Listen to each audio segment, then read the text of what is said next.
예, 자, 사도행전 9장 8절로 19절 인용구에서 읽습니다. 사울이 땅에서 일어나 눈은 떴으나 아무것도 보지 못하고 다메섹 도상에서 빛으로 오신 주님을 만난 다음에 이렇게 됐다는 거예요. 자, 그러니까 밝은 빛으로 찾아오시는 것은 오히려 이제 날 때부터 수경된 사람의 경험을 하자면 진흙 이겨가지고서 눈에다 쳐 발라놓은 거지요, 뭐. 예. 그러니까 더 안 보이는 거예요, 이제. 사람의 손에 끌려 다메섹으로 들어가서 사흘 동안 보지 못하고 먹지도 마시지도 아니하니라. 그때 다메섹에 아나니아라 하는 제자가 있더니 주께서 환상 중에 불러 이르시되 아나니아야 하시거늘 대답하되 주여 내가 여기 있나이다 하니 주께서 이르시되 일어나 직가라 하는 거리로 가서 유다의 집에서 다소 사람 사울이라 하는 사람을 찾으라. 그가 기도하는 중이라. 깜깜해져 가지고 지금 사흘 동안을 금식 기도하는 중이죠. 먹지도 마시지도 안 해가면서 계속 이게 뭔 일인가 하고 기도를 하는 중이에요.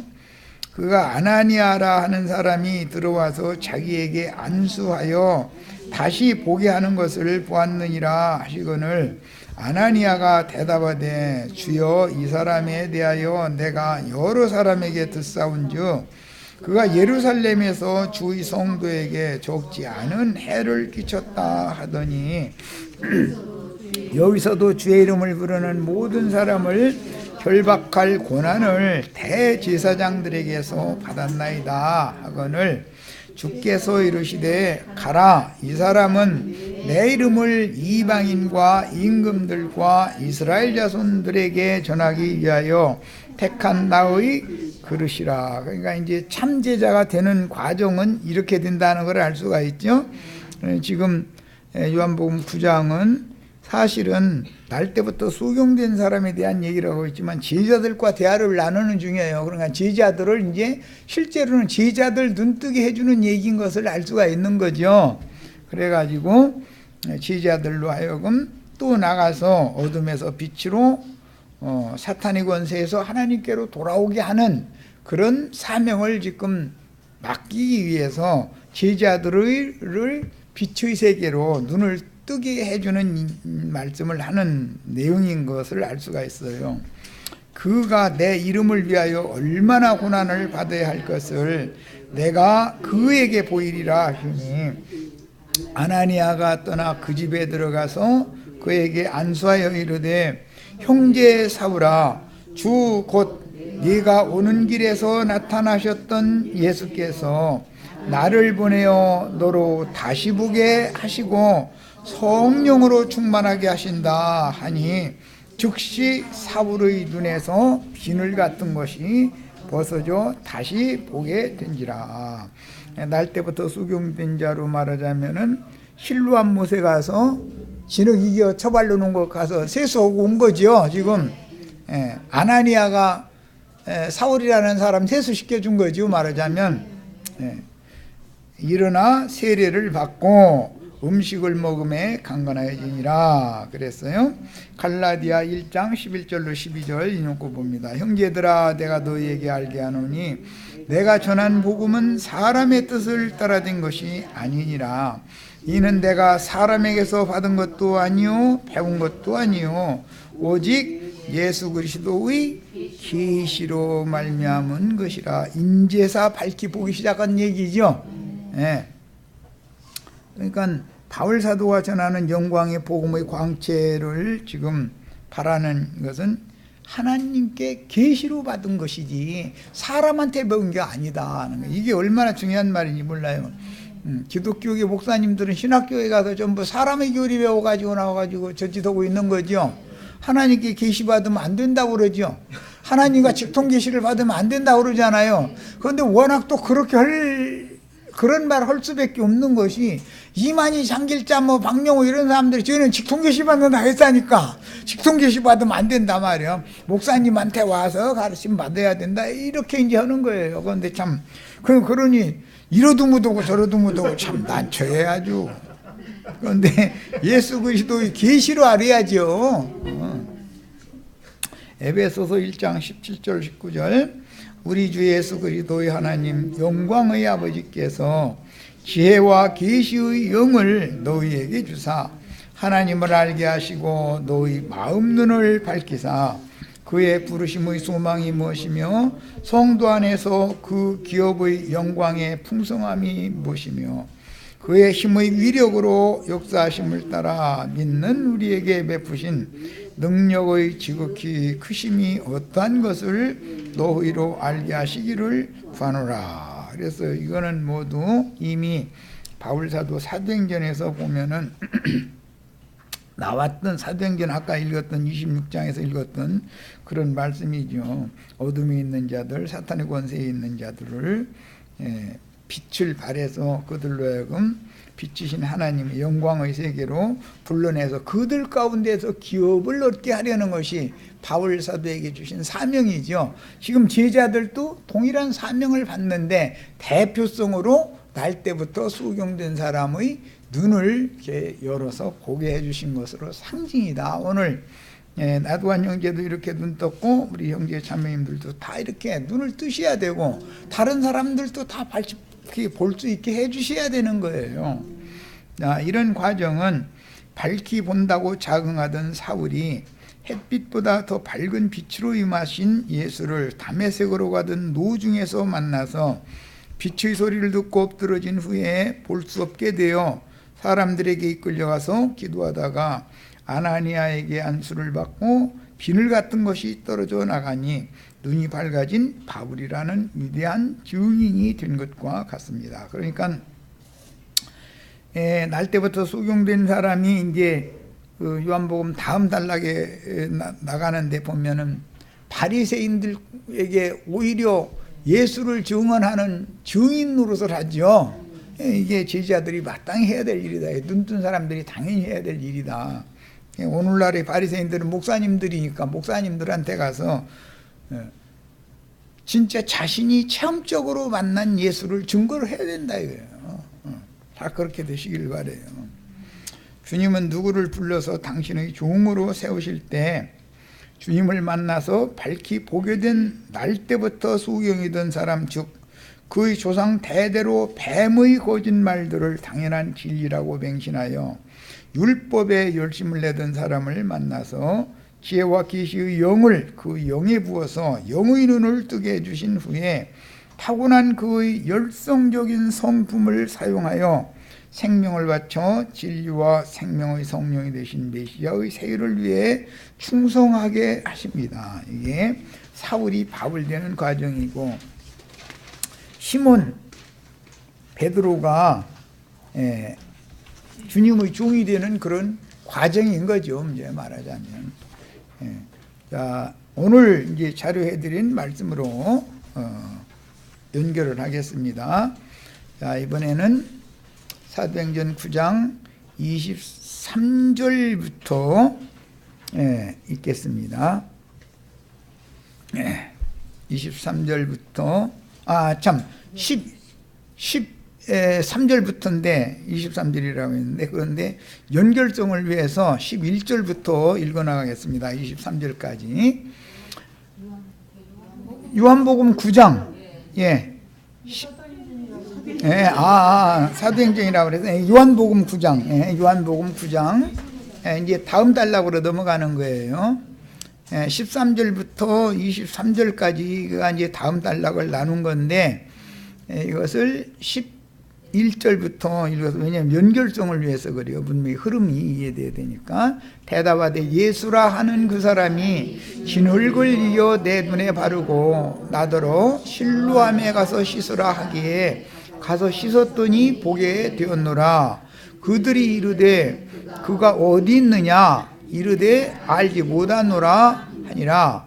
그들이 전에 맹인이었던 사람을 데리고 바리새인들에게로 갔더라. 예수께서 진흙을 이겨 눈을 뜨게 하신 날은 안식일이라. 그러므로 바리새인들도 그가 어떻게 보게 되었는지를 물으니 이르되 그 사람이 진흙을 내 눈에 바르고 내가 씻고 보나이다 하니 바리새인 중에 어떤 사람은 말하되 이 사람이 안식일을 지키지 아니하니 하나님께로부터 온 자가 아니라 하며, 어떤 사람은 말하되 죄인으로서 어떻게 이러한 표적을 행하겠느냐 하여 그들 중에 분쟁이 있었더니, 이에 맹인 되었던 자가에게 다시 묻되 그 사람이 네 눈을 뜨게 하였으니 너는 그를 어떠한 사람이라 하느냐. 대답하되 선지자니이다. 여기 앞에 그라는 관사가 있습니다. 그는 선지자니이다. 그는 선지자니이다 라고 대답을 했어요. 하니 유대인들이 그가 맹인으로 있다가 보게 된 것을 믿지 아니하고 그 부모를 불러 묻되 이는 너희 말이 맹인으로 났다 하는 너희 아들이냐? 그러면 지금은 어떻게 해서 보느냐? 그 부모가 대답하여 이르되 이 사람이 우리의 아들인 것과 맹인으로 난 것을 아나이다. 자기네들이 낳았으니까 알지 당연히. 그러나 지금 어떻게 해서 보는지 또는 누가 그 눈을 뜨게 하였는지 우리는 알지 못하나이다. 그에게 물어보소서. 그가 장성하였으니 자기 일을 말하리이다. 그 부모가 이렇게 말한 것은 이미 유대인들이 누구든지 예수를 그리스도로 시인하는 자는 출교하기로 결의하였으므로 그들을 무서워함일러라 그랬어요. 자, 이제 예수를 메시아라고 시인하면 출교시키는 거 유대교인들이 특징이다라는 것까지 읽었어요. 그런데 거기서 출교를 당해야 돼요? 거기가 늘어 붙어 있어야 돼요? 출교 당하면 그런데 죽는 줄 알죠? 자기 여태까지 다니던 예배당 성당에서 나오면은 갈 데도 없고 죽는 줄 알잖아요. 그런데 이것은 왜 그러냐? 아직 눈이 안 열려서 그런다. 눈이 확실히 열리면 예수께로 가야 되는 것이죠. 빛이신 하나님을 찾아가야 되는 거죠. 그러려면 그 선지자를 만나야 된다. 이게요. 보내심 받은 선지자를 찾아다녀야죠. 이제 그러다 보면 또 이만희 같은 사람이 또 길가에 기다리고 있어. 또 해가지고 잡아먹어버리고 이것도 문제예요. 또 하여튼 참 이게 신앙길이라는 게 쉬운 게 없어 보면. 자, 오늘 자료해드린 말씀으로 이제 말씀을 나누겠습니다. 대답하되 예수라 하는 그 사람이 진흙을 이겨 내 눈에 바르고 나더러 실로암에 가서 씻으라 하기에 가서 씻었더니 보게 되었노라 이랬어요. 여기 진흙을 이겨, 그 다음에 눈에 바르고 실로암에 가서 씻으라. 이제 세 가지에 대해서 이제 이미 충분히 설명을 했지만 다시 상기하는 마음에서 자료 말씀을 읽어보겠습니다. 진흙을 이겨 눈에 발라준다. 이건 티끌을, 예수의 생명인 입기운을 상징하는 침으로 이긴 진흙은 육신에 있는 옛사람을 상징한다. 이것은 흔히 말하는 육적 자아라고 그러죠.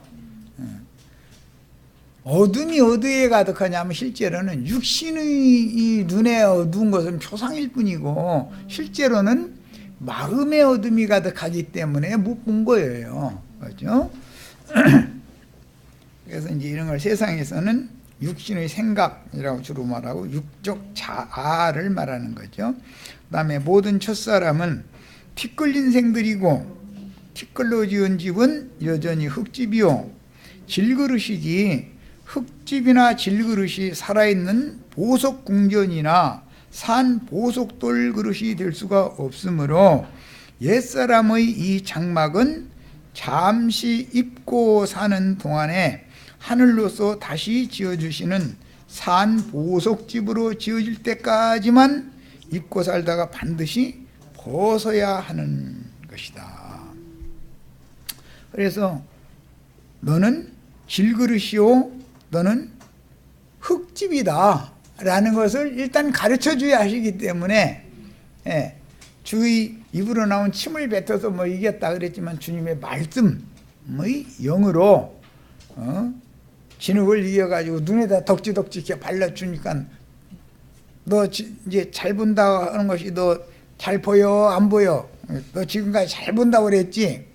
내가 뭐 얘기 좀 하려고 그러면 주님 그게 아니고요 해가면서 말 톡 채틀고 들어와가지고서는 나는 말할 틈도 안 주고 네가 1시간 내 설교하고 그랬지? 근데 그게 진짜 잘 본 건지 못 본 건지 이제 알겠어? 그 말이죠. 우리 다 그러고 살았었죠. 누구 만나면 전돈답시고 가관이 아니었지 뭐. 다 너나 난 할 것 없이. 그런데 나중에 알고 보니까 그게 참 엉터리도 없는 소리를 해가면서 그러고 자기 주장을 했던 거지. 성경 진리와는 상관없는 거. 그렇다고 해서 다 그럼 성경 진리와 다 상관없는 거냐면 대충 섞여 있는 거지. 뭐 이것저것 그냥 막 해가지고 혼자만 걸 막 가지고 자기는 너무 확실하니까 막 한 건데, 원래 어줍지 않을 때는 용감한 거거든. 그게 어줍지 않을 때는 물불을 안 가리는 거거든. 그것이 이제 부끄러워지는 날이 와야 되는 거죠. 자, 그 다음에는 눈에 바르고 그랬는데, 사람의 눈은 인간의 중심인 영을 상징하는 것이다. 사람의 심령은 여호와의 등불이다 그랬어요. 하나님의 생명과 연합된 영은 주와 합하여 한 영이 되어 새 생명을 얻은 영으로서 그 영은 거듭난 영이므로 하나님의 영광 비친 생명의 빛을 받아들이고 반사하여 어두운 마음을 밝혀줄 수가 있다. 사람의 영이 우선 밝아져야 그 다음에 영의 하나님의 계시의 말씀을 받아가지고 깨달아야 어둠이 가득한 마음에 반사를 해가지고 마음도 밝아질 수가 있는 거죠. 그래서 너희 눈이 밝으면 온 몸이 밝을 것이고 너희 눈이 어두면 온 몸이 어둡다. 이렇게 예수님 말씀하신 의미를 잘 이해를 하셔야 돼.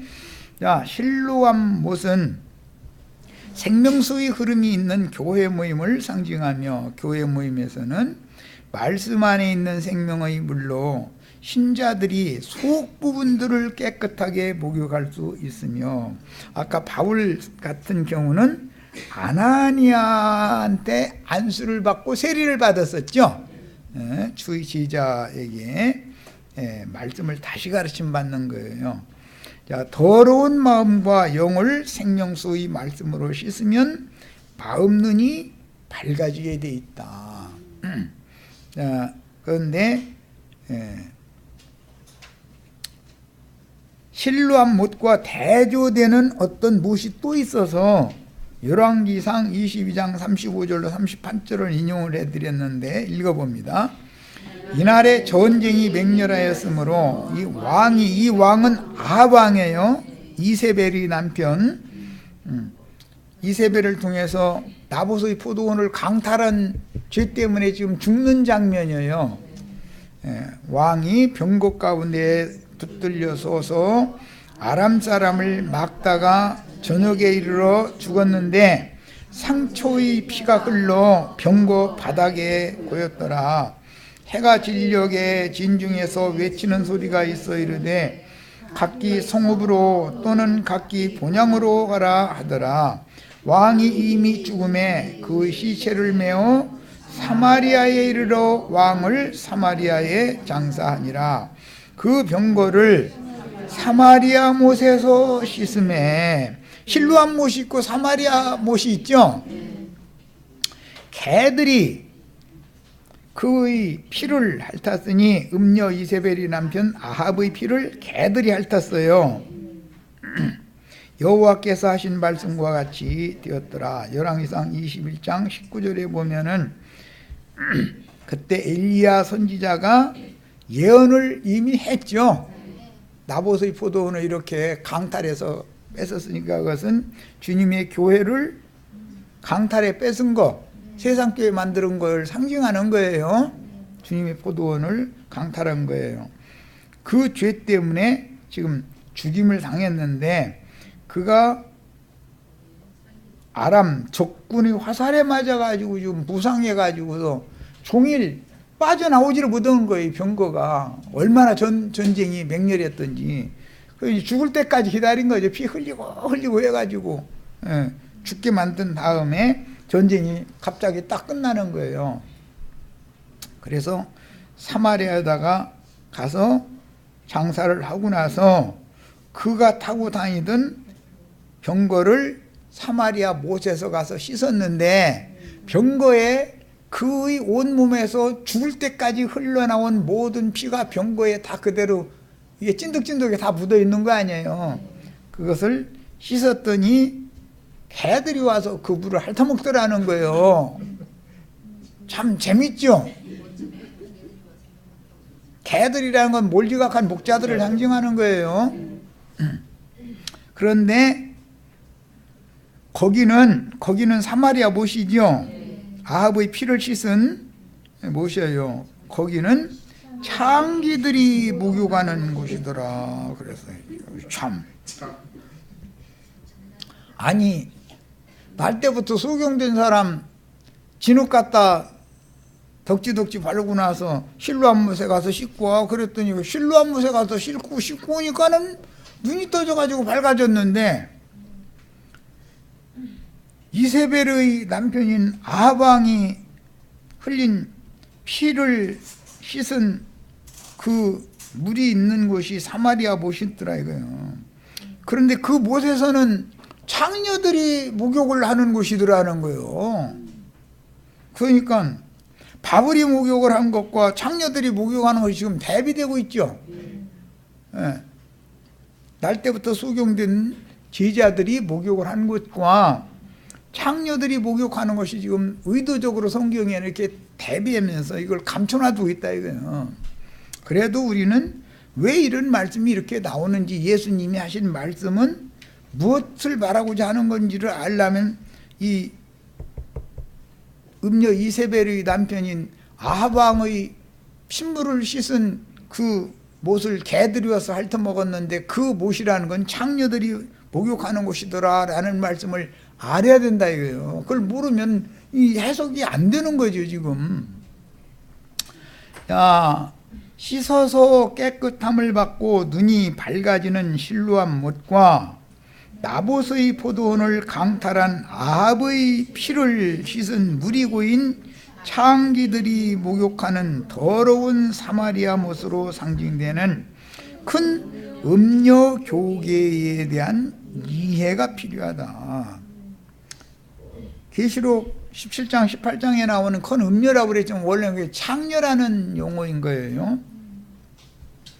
그러니까 성당 예배당들은 전부 그게 창녀들이 가서 목욕하는 곳이죠. 거기 가서 목욕하면 건강한 사람이 병이 걸려요? 건강해져요? 창녀들이 목욕하는 거기 가서 함부로 목욕하면 건강한 사람도 병 걸리잖아요. 무엇을 말하고자 하는지 이제 이해가 되시죠? 예, 목욕도 아무 데나 가서 함부로 오면은 안 되는 거죠. 무조건 오고 예배당만 열심히 다닌다고 구원받는 게 아니에요. 건강하던 사람도 오히려 병 걸릴 수 있어요. 그들이 이르되, 예, 요한복음 다시 간 거예요. 그가 어디 있느냐, 너를 눈뜨게 해준 그가 어디 있느냐 하고 이제 물은 거예요. 이르되 알지 못하노라 아니라 그들이 전에 맹인이었던 사람을 데리고 바리새인들에게로 갔더라. 이 사람들은 하는 짓을 보면 꼭 그러더만. 전도하다가 자기네들하고 뭔가가 안 맞는 얘기를 하면은 꼭 목사님한테 상담하죠. 그럼 그 목사님이 그 흉악한 이단이니까 그 사람 앞으로 절대 만나지 말라고 그래요. 그 사람 자주 만나보라고, 아니면 일로 좀 모셔오라고, 나도 뭔 얘기 들어보자고 이렇게 해요. 그죠? 바리새인들한테 데리고 간다기가 해결될 게 아니잖아요. 그런데 이 사람들은 꼭 그 짓을 해. 그 유대인들이나 하는 짓이. 예수께서 진흙을 이겨 눈을 뜨게 하신 날은 안식일이라. 그런데 그날이 꼭 하필이면 또 안식일 날이었어 또. 그런데 안식일 교인들은 트집 잡을 거리가 하나 생겼죠. 이제 안식일날 일을 했다 이거야. 안식일날 안식일 범했다. 우리 마침 안식일 교회 다니시다가 오셔가지고 참 유대교라는 것은 유대교인들이라는 건 안식일 교인들이죠.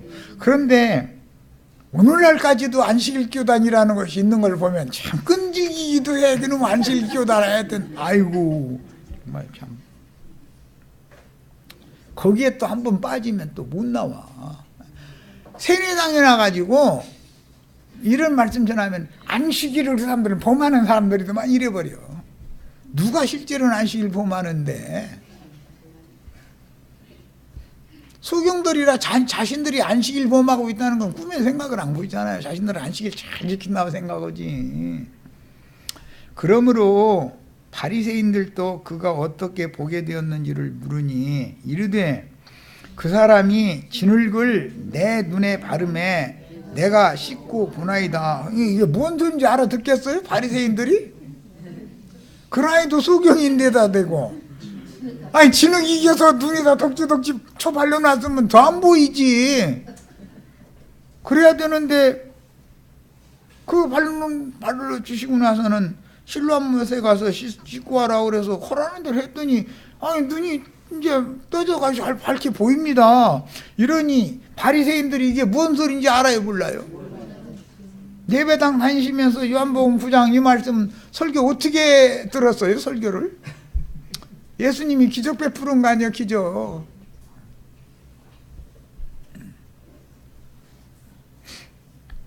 바리새인 중에 어떤 사람은 말하되 이 사람이 안식일을 지키지 아니하니 하나님께로부터 온 자가 아니라. 이 사람은 전통을 고수하는 사람이죠. 안식일 교의 전통을 고수하고자 하는 사람이에요. 그런데 똑같은 바리새인들인데 어떤 사람은 말하되 죄인으로서 어떻게 이러한 표적이라는 것은 날 때부터 소경된 자를 어떻게 눈을 열어서 보게 하겠냐. 그래서 한판은 안식일을 안 지키니까 죄인이다. 한판은 죄인이 어떻게 이런 표적을 행하냐 해가지고 저희끼리 싸움이 붙은 거야 또 이제. 그래서 그들 중에 분쟁이 있었다 그랬어요. 안식일 교인들인 유대교의 자칭 의인, 이제 하시딤들이라고 그러는데 거룩하게 우리는 분별된 사람이라는 그런 뜻이에요. 바리새인들은 다 하시딤들이죠. 바리새인들은 예수를 죽일 근거를 안식일을 지키지 않고 안식일 날 소경의 눈을 열어서 보게 해주신 일을 했다고 책을 잡으며 하나님께로부터 온 자가 아니라는 자들과 그가 죄인이라면 어떻게 이런 표적을 행할 수 있겠느냐라고 한판은 죄인이다, 한판은 죄인이 아닐 것 같다 이러고 이제 저희끼리 싸움이 난 거예요. 이에 맹인되었던 자에게 다시 묻되 그 사람이 네 눈을 뜨게 하였으니 너는 그를 어떠한 사람이라 하느냐. 이제 이 사람이 이제 증거할 기회가 주어졌죠. 대답하되 그는 선지자니이다. 우리 번역에는 그냥 선지자니이다 그랬는데 그는 선지자니이다. 아니 유대인들이 그가 맹인으로 있다가 보게 된 것을 믿지 아니하고 그 부모를 불러 묻되 그러니까 맹인이 어떻게 눈을 떠? 그게 과학적으로 이치적으로 안 맞잖아. 이제 이러는 거지 뭐. 자꾸. 그러니까 이제 본인 보고 물어보니까는 본인이 그 사람이 내 눈에다가 이게 진흙 이겨 바르더니 실로암못에 가서 씻고 오라고 그래서 허라는 걸 했더니 나 지금 눈이 뜨였다. 이러니까 이 사람들은 이해가 돼야 안 돼요? 그러니까 도무지 믿을 수 없는 일이야. 이게 무슨 있을 수 있는 일이야. 이제 이런 식인 거죠. 그러다 보니까 그 부모를 오라고 불렀다는 거예요. 자, 본문에서 그는 선지자니이다라는 눈이 열린 그 사람의 대답은 모세의 예언을 이룬 그 선지자라는 뜻으로서 그 선지자란 곧 예언된 메시아라는 의미를 함유하는 대답이었고, 그 선지자의 세일은 태생적인 소경, 흙에서 난 사람은 다 소경인데 이 사람들을 마음 눈을 열어서 영의 생각을 밝혀준 일을, 세일을 했다라는 것을 본인은 체험으로 이걸 증거를 한 거예요. 본인은. 이건 누구에게, 사람한테 가르침 받은 얘기가 아니죠. 이 사람은 자기 실제적으로 자기 체험한 걸 얘기하는 거예요. 야, 이는 너의 말에 맹인으로 났다 하는 너의 아들이냐? 그 사람의 부모 보고 물어보는 거죠. 그 사람이 맹인으로 났다가 지금 밝히 보게 된 사람은 장성한 자라고 그랬으니까 날짜리나 먹었겠지. 부모님은 당연히. 그러면 날짜리나 먹었겠지. 내가 이게 지적하는 것은 유대교의 전통에 찌들은 사람들이다 이거예요. 부모님이. 전에 우리 미안하지만 우리 김희분 자매님이 모태신앙이라고 그러셨는데, 모태신앙이 이게 좋은 게 아니요 이거. 태어날 때부터 장님이요. 그런데 내가 왜 장님이 됐는지도 모르는 거지. 부모가 그렇게 나를 그렇게 나눠서 그런 걸 내가 어떻게 해. 그리고 부모가 유대교인이니까, 전통을 지키는 유대교인이니까 자연히 애 나면은 애 데리고 성전에 늘 다녔으니까 습관대로 그냥 그 행습을 몸에 배가지고 그냥 하는 거에 따라서 그게 신앙생활 잘하는 건 줄 알고 있는 거지. 이게 참, 이 사람이 장성할 때까지, 뱃속에서부터 장성할 때까지 유대교인 생활 했으니까 이 사람의 부모님은 마르고 다른 사람들일 거 아니냐 이거예요. 유대교의 전통과 교리에 완전히 굳어진 사람들이지. 그러고 그 사람들은 나는 뭐라고 이제 표현하냐면, 나는 절대로 내 신앙을 바꾸지 않을 거다, 막 이런 사람이지 뭐. 말하자면 누가 전도를 하려고 이빨도 안 들어간 사람들이요, 이 부모님이. 그러면 이 맹인으로 났다 하는 이 사람이 지금 너의 아들이냐 이렇게 물어보니까, 그러면 지금 어떻게 해서 보느냐. 아니 어떻게 해서 보는지 본인들은 그냥 소경으로 난 것 뺏기는 모르지. 지금 부모한테 물어보면 뭐 대답이 나와. 그게 뻔한 건데. 그 부모가 대답하되 이르되 이 사람이 우리 아들인 것과 맹인으로 난 것을 아나이다. 말은 솔직한 얘기지 뭐. 그거밖에 더 알아? 날 때부터 소경된 사람은 모태신앙이지요. 그게 뭐 뱃속에서부터 유대교인이었었던 거지요 뭐. 그래서 태어나가지고 지금까지 그 부모가 하는 대로 따라다니면서 그 행습 그냥 익혀서 여태까지 한 거예요. 그런데 그것이 봉사 만든 일이었다 그거예요. 이 부모가 부모 잘못 만나가지고 이 봉사로 오늘날까지 고생을 한 거예요. 김희분 자매님 회개하셔야 돼. 어디 가서 앞으로는 절대로 모태신앙 자랑하시면 안 돼. 모태신앙이라는 말은 우리 엄마가 기독교인이니까 나는 자동적으로 기독교인인데 딱 그 말이잖아 사실은. 그러나 지금 어떻게 해서 보는지, 또는 누가 그 눈을 뜨게 하였는지 우리는 알지 못하나이다. 모를 수밖에. 유대교의 관념이 아주 그냥 쭈글쭈글해질 때까지 계속 그 교리만 세뇌당해가지고 있으니까 아는 건 그거밖에 없는 거잖아 지금. 예수를 만난 적은 없다는 거잖아. 유대교인들 늙을 때까지, 자기 아들이 장성할 때까지 유대교에 충성을 다했는데 신앙의 본질이 되시는 예수 메시아를 한 번도 만난 적은 사실 없이 그냥 이거 형식으로 굳어진 상태다. 지금 그걸 말하고자 하는 거지요. 우리는 알지 못하나이다. 그에게 물어보소서. 그가 장성하였으니 자기를 말하리이다. 장성했다고 보니까 청년 이상 됐다는 뜻인데, 그럼 이 부모님은 늙었다는 거 아니에요 지금? 그 부모가 이렇게 말한 것은 이미 유대인들이 누구든지 예수를 그리스도로 시인하는 자는 출교하기로 결의하였으므로 그들을 무서워함일러라. 이렇게 대답을 하고 싶어서 한 게 아니라 이렇게 아들에게 8mm를 해버리지 않으면 자기네들 유대교 생활 못하게 하면은 이게 큰 문제라고 생각했다는 거예요. 장로님, 권사님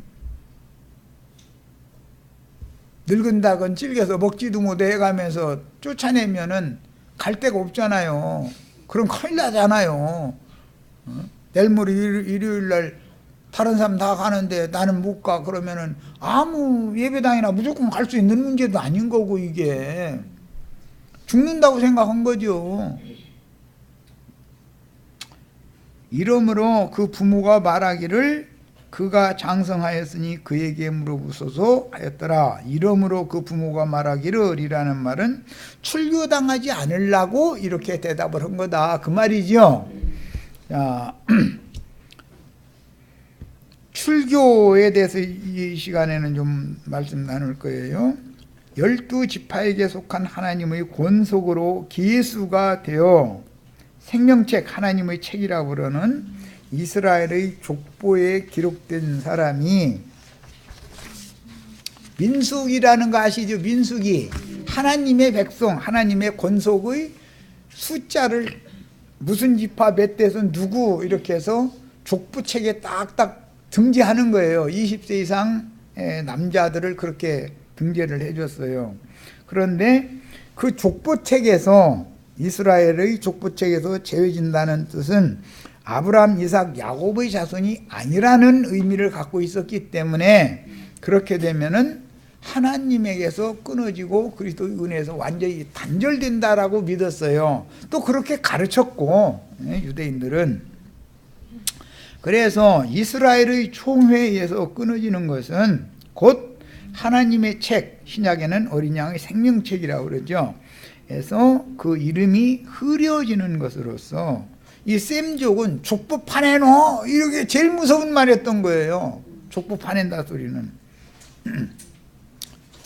하나님의 생명에서, 그리스도의 은혜에서 끊어져 하나님과 영원히 단절되는 것은 곧 영원한 죽음을 상징하였으므로 이스라엘에서는 이게 가장 큰 형벌이었던 것이다.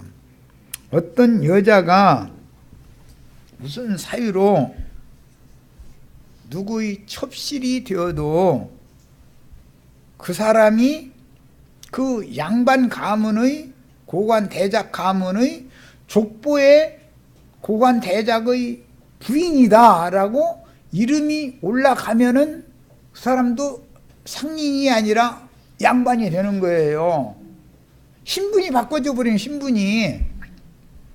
이것이 이제 셈족의 문화예요.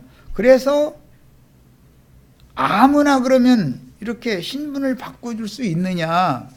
여자를 아무리 사랑해서 자식을 낳았어도 그 자식을 족보에는 잘 안 올린다 이거예요. 왜?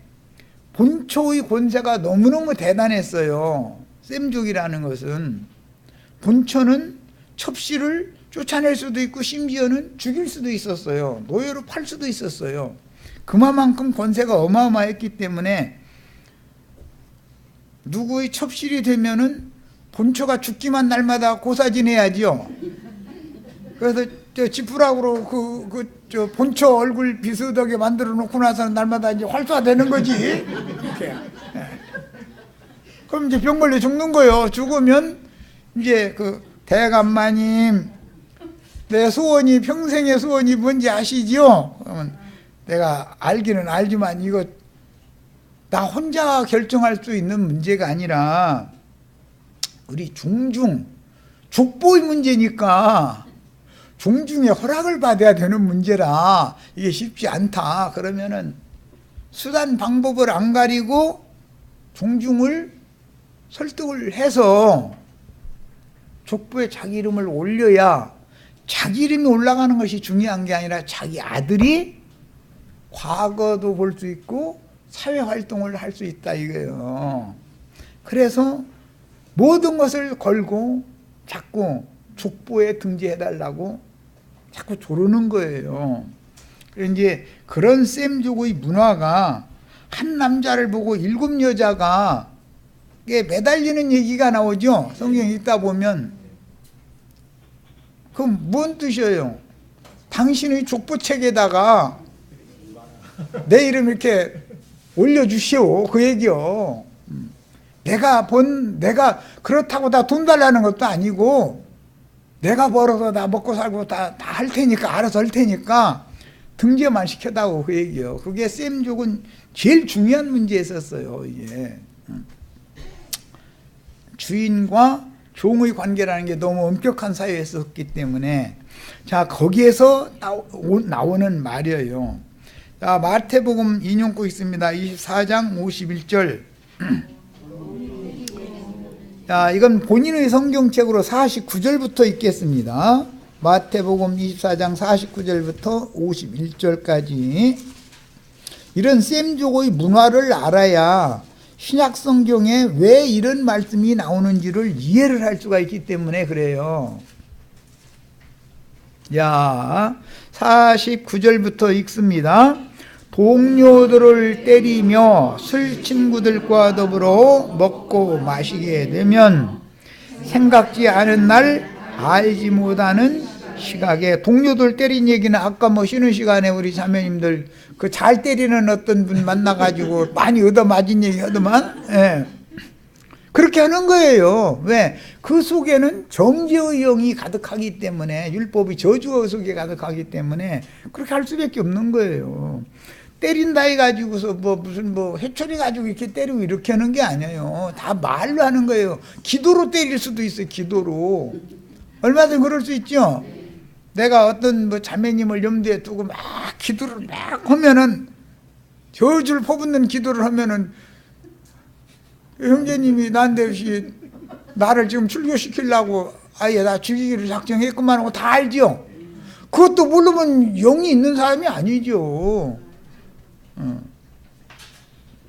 그래서 우리 지체들 조심하셔야 되겠어. 혹시라도 나도 형제도 변해가지고서 변질돼가지고 엉뚱한 소리 기도할까 못하니까. 그게 얼마든지 이렇게 때릴 수 있어요. 하나님의 종을 자처해가면서. 술친구들로 더불어 먹고 마시게 되면 생각지 않은 날 알지 못하는 시각에 그 종의 주인이 이르러 어미 때리고라고 우리 번역에는 해놨는데 때린다라고 번역을 했는데, 종들을 때리는 건 쫓아내는 거죠. 출교시키는 거죠. 늙은 닭은 찔겨서 먹지도 못해 막 이러면서 막 저런 늙은 닭을 주여 저주하여 주시옵소서. 만약에 그러면 다음 주부터 나올 수 있어요? 못 나와요? 못 나오죠. 저주 받으려고 앉아있으면 막 여기에 막 그냥 화살이 막 와서 이 단검이 와서 계속 날라가지고서 이 가슴을 자꾸 난도질을 쳐대는데 어떻게 와. 이렇게 출교를 시키는 일을 말하는 건데, 난하주에 보면 뭐라고 해석이 돼 있죠? 헬라어를 그대로 직역을 하면 때린다라는 말은 쪼개낸다라는 뜻이에요. 쪼개낸다. 그러니까 이 말은 아까 잠깐 설명한 것처럼 셈족의 문화에서는 족보책에서 끊어낸다 그 말이에요. 너 그 말은 무슨 뜻이에요? 그 이름이 생명책에서 지워진다, 흐려진다, 그런 뜻인 거예요. 자, 이것은 가장 두려운 형벌이었었던 거예요. 이게 신약 성경은 이런 어떤 한 구절을 딱 나오면 이게 구약 성경의 어떤 문화에서 그들의 신앙관이 무엇이기 때문에 이런 말씀이 나왔는가를 알아야 돼. 야, 외식하는 자 쪼개어내고 나서 외식하는 자가 받는 유래처 할인이 그랬는데, 앞에 이 23장에 8번 외식하는 서기관과 바리새인들 얘기가 나왔죠. 최종적으로는 너희가 어떻게 지옥의 판결을 피할 수 있겠느냐라고 결론이 나왔죠. 그러니까 엄히 하나님의 총회, 이스라엘 총회에 붙어있던 사람을 쪼개내면 그 사람이 그걸로 끝나는 게 아니라 어떻게 한다고요? 지옥 판결을 피할 수 없게 되는 것을, 이런 형벌을 의미하는 거였다는 거예요. 그래서 이스라엘은 족보책에서 민수기라고 하는 그 무슨 지파, 무슨 가문의 멧대손 누구라고 해서 20세 이상 된 남자를 이름을 등재를 해줘요. 하나님의 책이라고 하는 이제 그 책에다가 거기에서 파낸다고 그러는데 흐려진다 그러면 이것은 뭐냐? 지옥 형벌로 떨어지는 것을 상징하는 표상이었던 거예요. 이런 의미를 잘 아셔야 되겠어요. 일단은 시간이 됐으니까 여기까지 해서, 지금 시간이 됐죠? 네, 여기까지 해서 마치겠습니다.